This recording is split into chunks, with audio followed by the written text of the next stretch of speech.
భక్తి పోయిట్స్ ఇక మీకు తెలుసు, అన్నమయ్య, రామదాసు, త్యాగయ్య. ఉం? అన్నమయ్యలో కూడా ఇది వాగ్గేయకారుడు. భక్తి కవులు అంటే వారే రాసి గేయాన్ని కూడా దానికి ఛందస్సును కూర్చి పాడడం జరుగుతుంటుంది. అంటే వాళ్ళు స్వరకల్పన చేస్తే పాడతారు.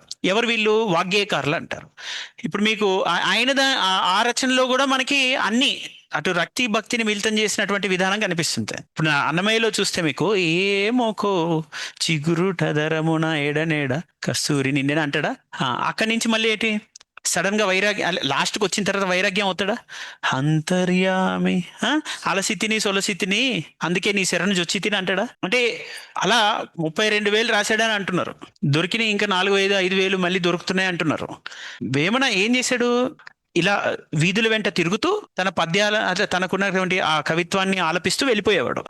వాళ్ళందరూ కూడా అలా అబ్బురంగా వేమన చూస్తూ ఆ పద్యాలను ఏం చేశారు, రాసుకొని ప్రతి నోట ఆ నోట ఈ నోట పామరులు కూడా వాటిని పలికేవాళ్ళు. పండితులే కాక పామరులు కూడా వాటిని మెచ్చారు. అందులో ఉన్నటువంటి వైరాగ్యం, తాత్వికత, శృంగారం, హాస్యం, ఇవన్నిటి అసలు వేమన కొన్ని వేమనే చెప్పాడు అని మాట్లాడుతుంటారు. కొన్ని వేమన అంటే విసిగి వేశారని అంటే పద్యం ఉంటుంది. పిండములను చేసి పితృల, పద్యం కాదు కవిత్వం అది. పిండములను చేసి పితృల తలబోసి కాకులకను పెట్టేటి గాడిదలేరా, పీదినెడు కాకి పితృడు ఎట్లాయరా అని వాళ్ళు నిరసిస్తున్నాడని అంటారు వేమన ఇలా చాలా అతనికి ఉన్నటువంటి, మనం అంటే మనుషుల్లో ఉన్నటువంటి భేదాన్ని ఉప్పు కపురంబు ఒక పోలిక నుండు చూడ చూడ రుచుల వాళ్ళ జాడ వేరు అంటే మనుషులను వెంటనే నమ్మకరా బాబు అని పాపం గట్టిగా దెబ్బతిన్నాడు కదా.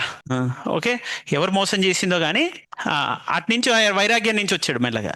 సో అట్లా అలా తనకున్నటువంటి కఠినమైన వైఖరిని కొంతమంది పట్టుకొని అలా ఒడిసిపట్టి ఆ వైఖరిని ప్రతిబింబించే విధంగా వేమన ఇలా ఉన్నాడు అలా ఉన్నాడని మనం ఊహించుకున్నాం అవన్నీ.